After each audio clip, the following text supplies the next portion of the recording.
As a reminder, folks, we will be live for the 2025 NFL Draft. Round 1, 2, 3, 4, 5, 6, 7. All NFL, all the time, all the picks. We will not skip over picks or has mentioned them for 5 seconds. We will actually discuss all the players who get drafted. No commercials either. Hit that sub button at youtube.com/chatsportstv. Let's begin with a super chat from MA Football Guy, a.k.a. Dadbot in the house. Sure, the Giants or the Steelers?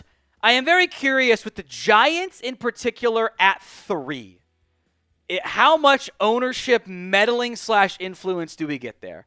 Because that could be, oftentimes QB picks are an ownership pick too, because they get final say on those always.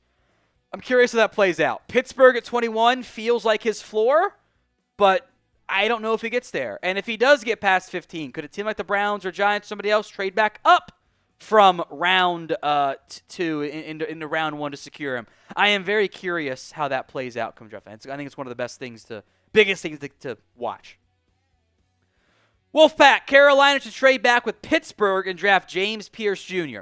Biggest issue with, I think Carolina in general, by the way, I think they would love to trade down. They would love for a QB team to come up and give them assets to slide back. Pittsburgh has no second-round pick. They'd have to move their first next year, plus extra assets. Makes it kind of tricky in the end. But Carolina would love to move down. Now, James Pearce's character stuff there's been questions of what makes him tick, how motivated is he? I've heard some negative reviews, allegedly, from the Tennessee coaching staff, too. That all makes him a dicey round 1 pick. But I think in general, trade down, extra assets, take an edge. I think that's close to the ideal outcome for Carolina. Jordan, with Ramsey on the move, Tyreek 2, are the Dolphins cooked? So 2 different questions. Publicly, at least, Miami saying they do not want to trade away Jalen Ramsay. Publicly. They made that pretty clear at the press conference with Chris Greer saying, if team wants to give us 2 firsts, sure. Which obviously not going to get that at all. Could just be posturing, who's to say, because the Ramsey stuff is already out there now. They probably don't want to have extra stuff leak in the end. As for if they are cooked, I'm not going to say they're cooked yet, but the vibes are bad. They're going to have a lot of dead money on the books this year. They're kind of resetting their finances at least. They have big holes at defensive line, at edge, at kind of linebacker, but they could probably survive there, I guess. Corner, especially now once they trade Jalen Ramsey. Safety, the O-line needs help. They don't have the assets right now. It kind of puts them in a bad spot. So predictions. Will the Dolphins end up trading Tyreek Hill this offseason? Y for yes, N for no. Let me know in the comments section of today's show. Bob Smith, what's up with Brock Purdy? Will he sign? I think so.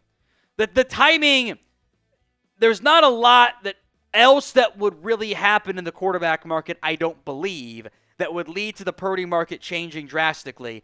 The Niners' overall history normally indicates a later signing. That for these types of big contracts, they do them late. Often with some drama. Joey Bosa had drama with his. Brandon Ayuk, Deebo Samuel, all these big deals end up having some non-smoothness as it relates to the 49ers. So I think that deal gets done, but it might be closer to training camp when it gets done. From Andy, Tom, in your opinion, who's potential first-round bust and late-round sleeper? Oh, that's a fun question. Early-round busts that give me the most pause, I'm going to leave quarterbacks out of this. That just seems unfair to me. I think some of the biggest boom bust prospects in round 1 are those edges. Shamar Stewart and Mykel Williams haven't had the production, but they're going to be early round draft picks. If a guy like Will Campbell can't overcome the arm length, that's going to be a real issue. I think in general with this class, I feel great about the top 3. Hunter, Carter, Genty. I don't know, and I got Graham as my 4th. I don't know who my 5th best prospect is. Is it Will Campbell, Armand Membu, Tyler Warren, Mike Green, T-Mac, Will Johnson, Jahdae Barron? It's not, somebody has to be your 5th and 6th and 7th best prospects, and in a normal class, they're probably 13, 14, 15. That kind of makes it dicey from the value perspective that I think is going to lead to some misses in round 1. There are a lot of guys in this year's class that were Really good in 2023 and not as good this year. Will Johnson. Mike Williams is a traits best prospect. Shemar Stewart could be great or could be terrible. I think there's a lot of round one bust potential this year.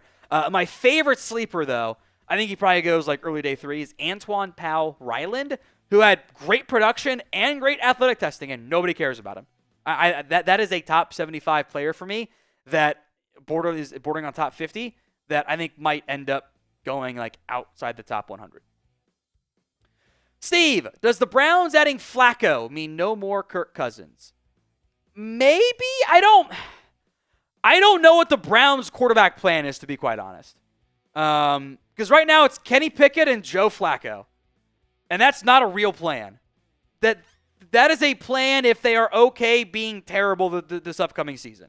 Like that is a plan to, can we get a top 3 pick again next year? That's what that plan is. Are they gonna take Shedeur at 2? Are they gonna be a not good quarterback class taking a quarterback on day 2 team? I don't really know what they're doing. I would honestly just feel better if they straight up didn't take a QB at all and then went out and traded for Kirk Cousins after the draft ended. Like, I would feel better about that. I don't feel great about it, but it's a lot better than Flacco and Pickett. So I don't know what happens with Kirk Cousins. Maybe he would have been better off being a bit more of a jerk, try to force his way out. Where will Kirk Cousins play in 2025? Let me know in the comments section of today's show. Mike Nintendo Master, will the Raiders straight up to get their guy? I could see them moving up in round 2. If there is a corner or a receiver or a back that slides that they desperately want, I could see them jumping up in the back end of round 1. But if they're picking at 6, their main needs are running back, wide receiver, and corner. I think that's like the main round 1 picks that they would address. They don't have to move up. They can sit and pick at 6. I don't think they have to move up at all in the first round.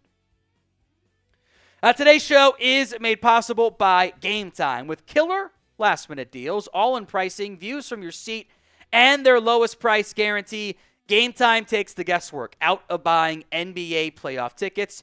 They make getting tickets faster and easier, even for those hard-to-get playoff seats. Prices on the Game Time app actually go down the closer it gets to tip-off. You can get up to 60% off buying last-minute tickets for not just sports, but concerts, comedy, theater, etc. Download the Game Time app today, create your account, and use code CHATSPORTS for $20 off your first purchase. Terms do apply. But again, create your account, redeem code CHATSPORTS, CHATSPORTS for $20 off. The Game Time guarantee is this: if you find tickets in the same section and row for less, Game Time will credit you 110% of the difference. So go download the Game Time app today, create your account, and redeem code CHATSPORTS for $20 off that first purchase. Link will be in the comments section and the description of today's show. DC times Viper, what team is most likely to trade for Jaylen Ramsay? What is his value? And is this a sign they want to draft Will Johnson? Kind of broke this down in depth on our rumors video on this on Tuesday. I think there's be plenty of interest there. I think if the Raiders just want to go try to win now with Geno as the QB and Pete Carroll, I think the Raiders are a super fun fit. I think if you're looking at early day 3 draft value, late day 2, that's just at this age, Connor, that's what it is. I don't think it's a sign the Dolphins want to draft Will Johnson. I think they had cornerback interest already. This just amplifies it for Miami. From Christian, where do you think Asante Samuel Jr. will land? Dallas, 49ers, the Dolphins? I think the Dolphins stand out now. With the Ramsey situation, they probably can't find 2 starters or corner. They needed 1, and they need 2 with Ramsey. I think that's a really fun fit. Schematically, we'll see. Dallas, I would love if they hit arm length guys. The closer we get to the draft, the more likely it is he waits until afterwards and tries to get a little bit more money in the end. From TFL Productions, is that pass out of Marshall, that's Mike Green, really a first-round pick? If so, where does he go? I think so. I think he's really good. He is my edge 2 in this class. Others will have him as low as edge 5. Because, again, edge 2 versus edge 5, not a big gap there with depending on how you count Jalen Walker and Shemar Stewart and Michael Williams too. Biggest thing for him is, how does he handle off the field questions that are valid around him? Did it well at the combine. Don't know how NFL teams feel about it. They feel fine. He could go 8 to 18, 25. Like that range is going to have a lot of edges going that 20-inch picks. Bobby, hear me out. Excuse me. Daniel Jones wins the job and Colts trade Anthony Richardson. If that happens, I feel like that regime is fired. If you spend a 4th overall pick on a QB and he can't beat out Daniel Jones, oh boy, the vibes are bad in Indy at that point. So I hope that does not happen. It needs to be Richardson, but it doesn't seem to be in very good shape right now. So name a player who you think ends up getting traded. Could be A-Rich, could be somebody else altogether. Let me know in the comments section of today's show. Justice, thoughts on Jonah Manheim as a day 3 pick for the Cowboys. I'll mention just him in general here. This is a USC interior offensive lineman, 6'4.5", 303, extremely short arms. The best he measured was at his pro day at 30.5 inches there. At that length, you're looking at really probably center only, even though he played every spot on the offensive line at some point. He had 18 starts at right tackle, 12 at left tackle. I guess he actually didn't play left guard, but if you played the other 4, you can be fine there. And he's a solid athlete overall. Didn't test, which is kind of a red flag, but that length is so concerning. And overall was like okay at center for USC. I got him in the 7th round. I think someone will take a shot at him in kind of a bad center class overall, but I think he's a backup in the NFL. DC times Viper. What is Lave's future with the Saints? If they're in their bad cap spot, they can afford to extend him, or will they seek a trade? The Saints are in such a unique cap spot that they actually have to keep paying people. The way the NFL works is you got to spend cash. They do all these restructures to reduce their cap hit. They are not a high cash spending team overall because they've done so many restructures and there's so much extra money kind of out there at the moment. They will, as long as he stays healthy, I think they'll pay Chris Olave. Because they do have a lot of big contracts on the books in the near future. Cam Jordan's coming off the books. Marshall Lamb will be fully off the books too soon. They've got a lot of money coming off in the not-too-distant future. If they wanted to, they could simply reset in a year. Maybe 2 in their unique situation of like getting a bunch of bad money off the books and then just having a new young team. That is what would be the smart thing to do. Will they do that? I don't know, but I do think they're going to pay Chris Olave. At some point, they'll be off the Derek Carr contract. Then they're not paying a lot of guys big money overall. So, yeah, I think that deal will get done. Austin Johnson, we need a Chat Sports Discord server. But then someone has to manage it, and I don't really want to do that, and it seems like a disaster waiting to happen overall. But I get the idea behind it, so thank you, Austin.